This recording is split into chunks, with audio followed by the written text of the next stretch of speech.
Boa tarde, pessoal. Nós estamos aqui para recomeçar os nossos trabalhos este bimestre, né? E eu espero que vocês estejam bem dispostos para recomeçar o nosso trabalho. Então, hoje, nós vamos falar das características dos seres vivos e dos critérios de classificação dos seres vivos. Então, olha, o que vem a ser as características dos seres vivos? São aquelas características que são próprias de todo ser vivo. Então, todos eles são formados por células e podem ser unicelulares ou pluricelulares. Unicelulares quando formados de uma única célula e pluricelulares quando têm várias células. As células, elas podem ser procariota ou procariótica, eucariota ou eucariótica. Ela é procariota quando não há uma membrana envolvendo o núcleo. Essa membrana é chamada de carioteca. Então, quando não existe a carioteca, a célula é procariota. Quando existe a carioteca, separando o material genético, a célula é eucariota. E aí ela passa a apresentar o núcleo celular, né? Todo ser vivo precisa de energia, né? Então, ele precisa se alimentar, ele precisa respirar. E para se alimentar, para se nutrir, tem duas formas: a forma autotrófica ou a forma heterotrófica. A autotrófica é aquela realizada pelas plantas, né? Que elas mesmas produzem o seu próprio alimento. Heterotróficas são aqueles que não são capazes de produzir o próprio alimento. A respiração é o modo como o ser vivo obtém essa energia a partir do alimento. Então, ele pode obter energia absorvendo o oxigênio, então a forma aeróbica, ou não utilizando oxigênio, utilizando outros gases. É a forma anaeróbica. Todo ser vivo, ele passa por um ciclo de vida. Quer dizer, ele nasce, cresce, reproduz e morre. E ele é formado por elementos químicos, como carbono, hidrogênio, oxigênio, nitrogênio, fósforo e enxofre.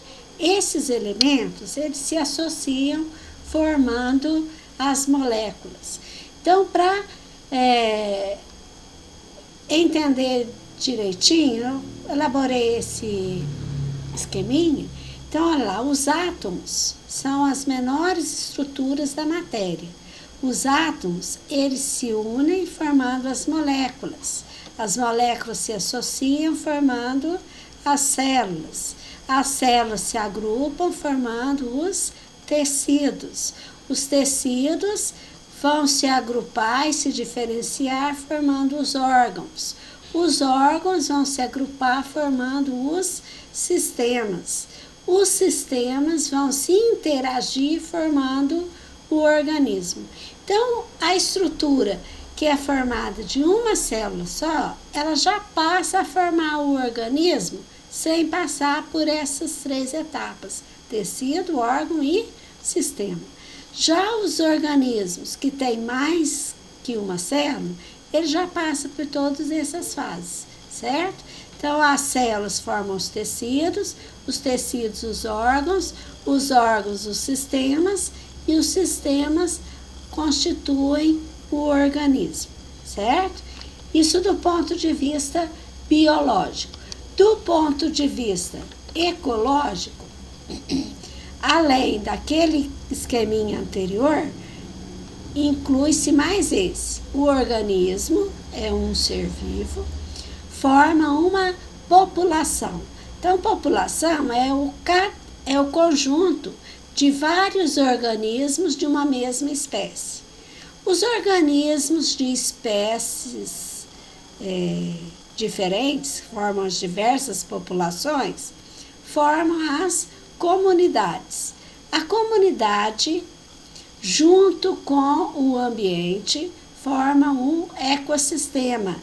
E o conjunto de todos os ecossistemas forma a biosfera. Então, recapitulando, o organismo, vários organismos de uma mesma espécie formam uma população, a população de várias espécies formam a comunidade, comunidade junto com o ambiente forma o ecossistema e os ecossistemas vão formar a biosfera, certo? Então, olha, cada conjunto de organismos da mesma espécie, eles só são considerados da mesma espécie quando os organismos vão se reproduzir e gerar descendentes férteis, quer dizer, produzir filhotes que sejam capazes também de se reproduzir. Existe na biologia uma ciência chamada taxonomia. A taxonomia, ela faz a função de classificar os seres vivos, levando em conta as características morfológicas, estruturais, comportamentais, né? Então, buscando classificar os seres vivos. O que é classificar? Classificar é separar. Separar esses seres vivos de acordo com as suas características, né? A mesma coisa. Se você vai fazer um trabalho e, de repente, os seus livros estão todos misturados, você tem que primeiro fazer uma separação. Separar os que você vai usar, né? Daqueles que não vão ser úteis. Então, isso é uma classificação, né? Então, a mesma coisa é feita pelos cientistas no sentido dos seres vivos. Em 1735, os biólogos Carl von Linné, também chamado de Linneu, né? Elaborou um sistema de classificação. O que ele observou? Que estava muito confuso. Todos os seres vivos estavam sendo tratados como se fossem todos iguais. E não seria bem assim. Então, ele propôs um sistema de classificação baseado em semelhanças anatômicas, fisiológicas e comportamentais. Anatômicas é o corpo, né? Fisiológicas é a estrutura desse corpo. E comportamentais, o comportamento de cada indivíduo. Então, ele propôs uma classificação que obedecesse essa ordem.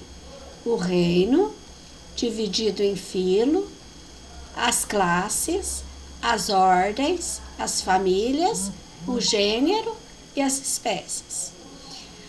No final do século XX, criou-se os domínios eucaria, árquea e bactéria, que baseou-se na estrutura molecular de cada organismo, né? Então, além dessas 7 divisões, acrescentou-se os domínios. Então, olha lá, nessa pirâmide, o domínio primeiro, o topo da pirâmide, o domínio, depois o reino, os filos, as classes, as ordens, a família, o gênero e a base da pirâmide, as espécies. Então, olha, foi também Linneu que propôs uma classificação, uma nomenclatura, quer dizer. Essa nomenclatura é usada, padronizada mundialmente, quer dizer, a mesma nomenclatura usada mundialmente. Essa nomenclatura veio para facilitar o estudo dos cientistas. Então, o nome das espécies passou a ser escrito em latim, porque era uma língua morta, já não se modifica mais, e binominal, quer dizer, 2 nomes. O primeiro escrito com letra maiúscula e o segundo com letra minúscula. A primeira palavra refere-se ao gênero e a segunda é o epíteto específico, quer dizer, referente à espécie. As duas palavras juntas compõem o nome da espécie. E ela deve ser sempre escrita de modo diferente do texto, ou destacado em negrito ou em itálico. Então, olha lá, vamos entender direitinho como é que é feita essa classificação. Então, vamos pensar que nós estamos numa casa onde tem um cachorro, um gato, um ser humano e uma margarida. Então, todos eles participam do mesmo domínio, eucaria. Quer dizer, todos eles têm células eucarióticas, são do domínio eucaria. O reino, o cachorro, o gato e o ser humano são animais, então reino animal. A margarida já é uma planta, é o reino plantário. O filo é a divisão do reino, então todos os animais aqui são do mesmo filo, é o filo Chordata. Já a margarida é do filo Angiosperma, que não tem semente. No filo Chordata, todos eles são da mesma classe, todos eles têm glândula mamária, são mamíferos.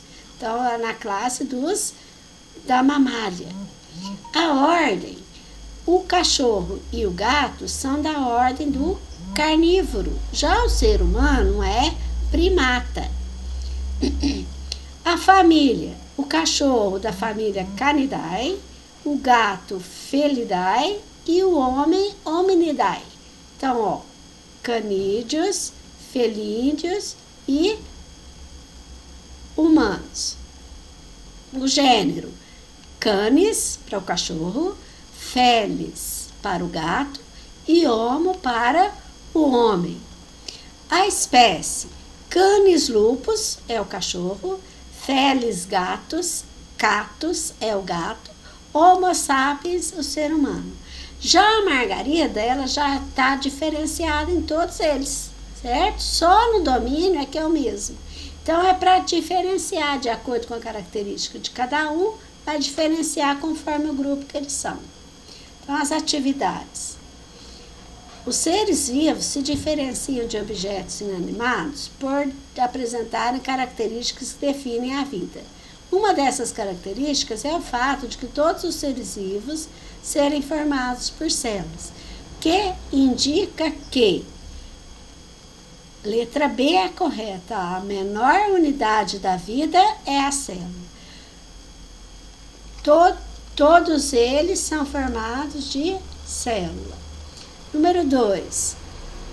Os seres vivos são classificados para que compreendamos a biodiversidade existente no planeta Terra e como espécies evoluíram, bem como o grau de parentesco que elas possuem. Um sistema de classificação foi criado por Carl von Linné, mais conhecido como Linneu. Identifique quais os critérios Linneu escolheu para agrupar os seres vivos. Então, ele escolheu semelhanças anatômicas, fisiológicas e comportamentais. Número 3. Associe as colunas a seguir. Então, lá, o átomo, ele corresponde, nos seres vivos, são os mais frequentes. Carbono, hidrogênio, oxigênio, nitrogênio, fósforo e enxofre. Moléculas são resultados da união de átomos. Células. As células, elas são as menores unidades da vida. Os tecidos são formados por células com funções semelhantes. Os órgãos, juntos, desempenham funções específicas e formam um sistema. Os sistemas, eles são integrados, formam o corpo de um ser vivo pluricelular. E o organismo, ele é o conjunto de todos os sistemas que formam os seres vivos. Então, com essa explicação, com essas atividades, eu espero que vocês tenham entendido bem a classificação e divisão dos seres vivos.